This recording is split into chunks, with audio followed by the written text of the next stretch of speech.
Mr. President, Excellencies, ladies and gentlemen, I am the newly elected Prime Minister of Albania. This is my very first month in office. It is truly humbling to be at this podium in the steps and the shadow of some of the great figures of history who have stood here and shaped our world. In this forum, which for all the criticism of the UN is a living reminder that good must come from bad, that the march of progress through time is powered by debate, ideas, cooperation, argument, and agreement. Albania is no great power. It is a small country, but with great potential. It has outstanding natural beauty, good and hard-working people. My challenge is to bring change so that this very potential can be fulfilled. It will take time. It will take a lot of efforts and perseverance. It will take understanding and support from friends and partners. From my part, I will add leadership. We have a long way to go, but it can be done. I was reading a study recently which analyzed every country in the world, measured positive against negative media coverage. Switzerland came top. Albania was 161st. In truth, people around the world maybe don't know that much about Albania. But what they think they know is not good. The film industry has not been kind to us. Walk the Dog, Taken 1, Taken 2. Even I was a bit scared to be in Albania after that. I hope one day Liam Neeson, Dustin Hoffman, Robert De Niro can visit, see what a beautiful country it is, feel the potential that I feel. But I'm not naive. Our problems are not all based in Hollywood. Some are real and damaging. Corruption, which scars countries in the way the swish of a blade can scar a beautiful face.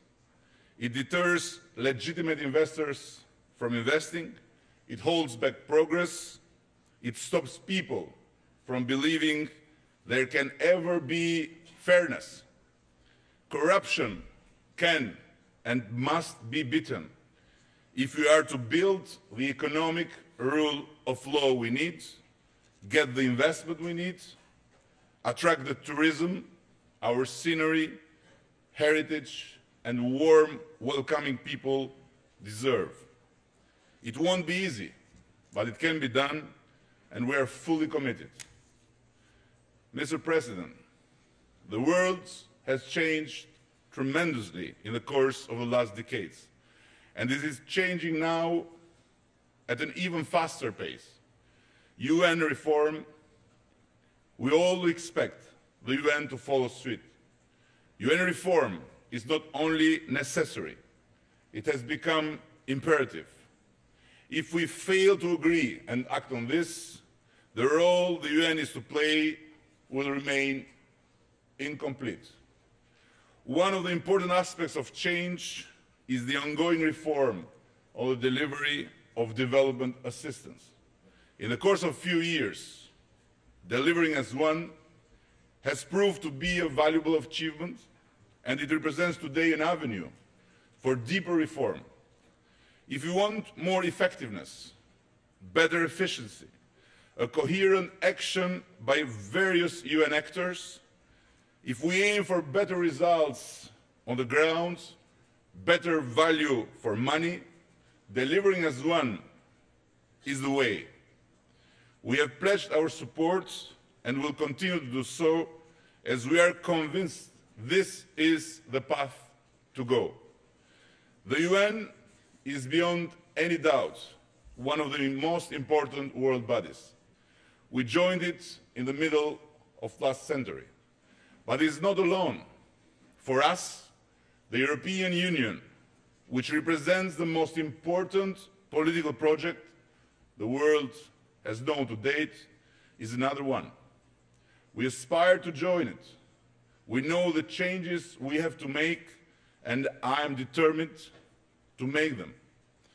If the European Union has turned in attention towards our region, particularly due to past conflicts, we all together, Albanians, Serbs, Montenegrins, Bosnians, Macedonians, and all the other people of the region who already joined the EU, should maintain our eyes and our focus upon the EU for projects related to our development, for a common, better and prosperous future.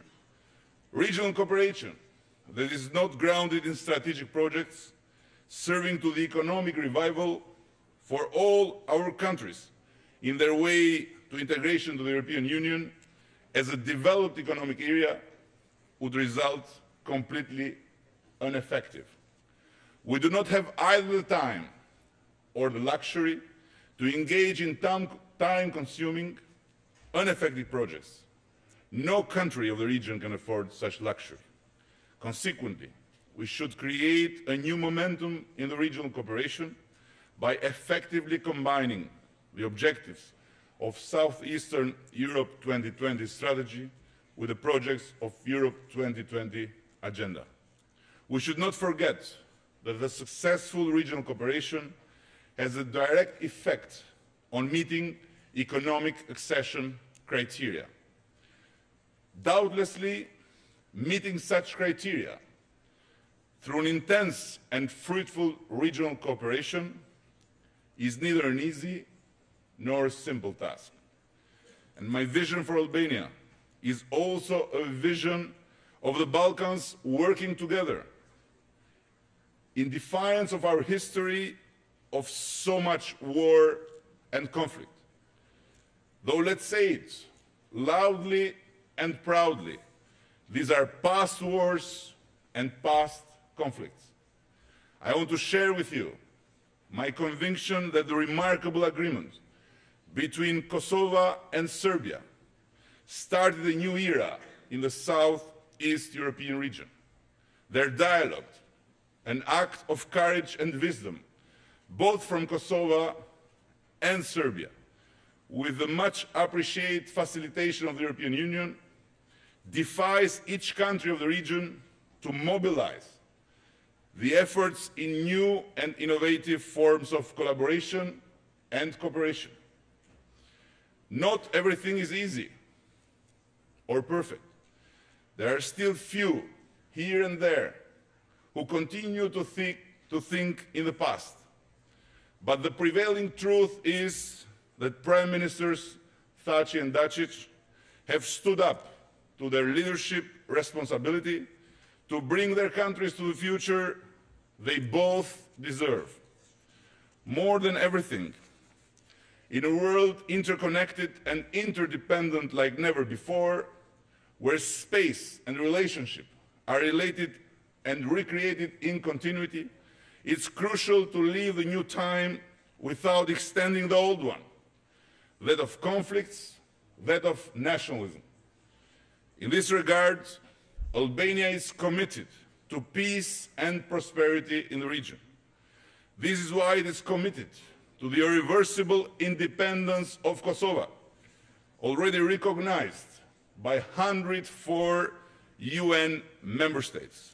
This is why it calls upon all countries that have not yet recognized Kosovo to do so.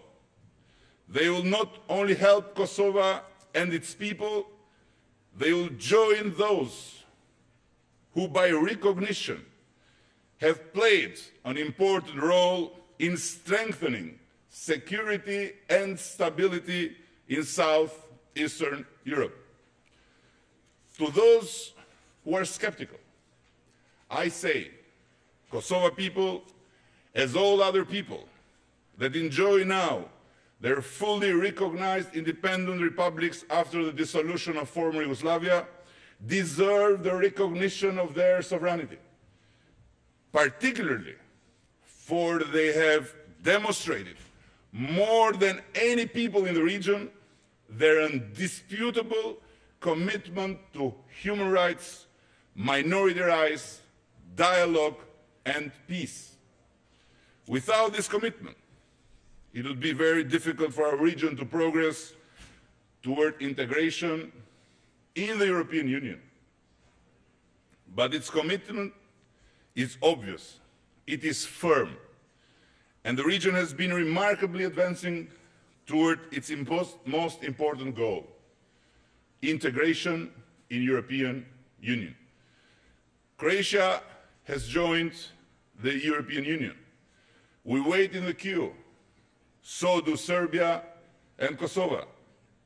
I have no doubt that, provided we, each and all of the countries in the region, replace the politics of division with the politics of cooperation, provided we build shared values and beliefs and policies instead of clinging to ancient enmities, we can show how much we have changed and show how quickly we can make the further changes needed to take our place alongside others in modern European nations family. It will undoubtedly take time and perseverance. It will take understanding and support by EU member states. It will take leadership from all of us. And as past practice and successful examples show, it can be done. This is a very serious commitment, and I would like to state here that it is our firm intention to expose every possibility, to initiate a constructive debate, to develop a real dialogue, and foster a close cooperation in every possible aspect with each and every country in the region, including, notably, Serbia. Let the Balkans, so long known for war and bloodshed, be known for changing its ways and so changing the world for the better.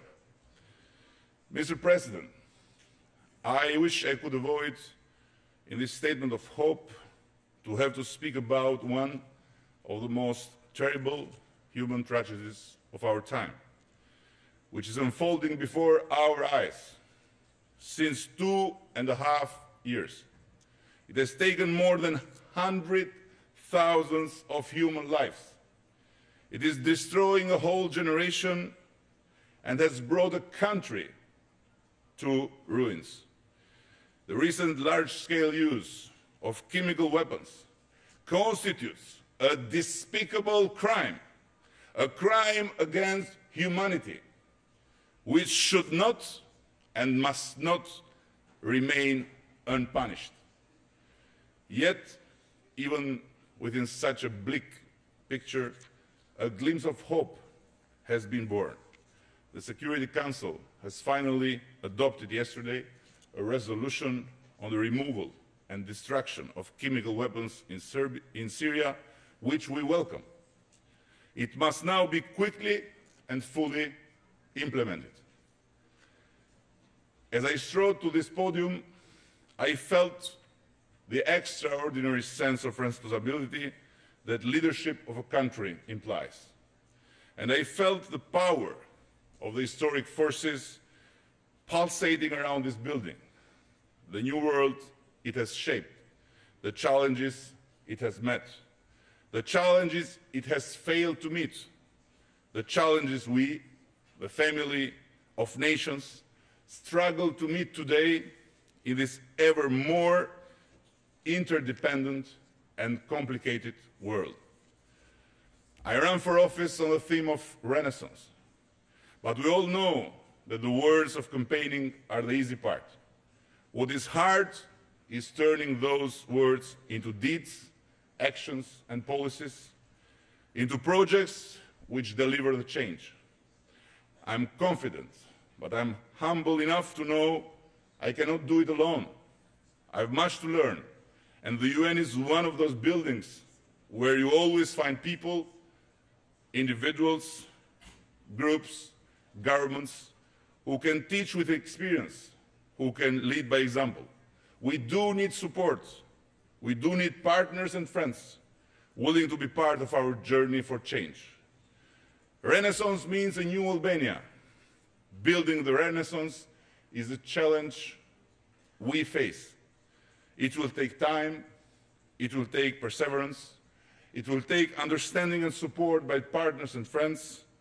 It will also take leadership, which I am committed to. But I know and I believe it can be done. Thank you very much.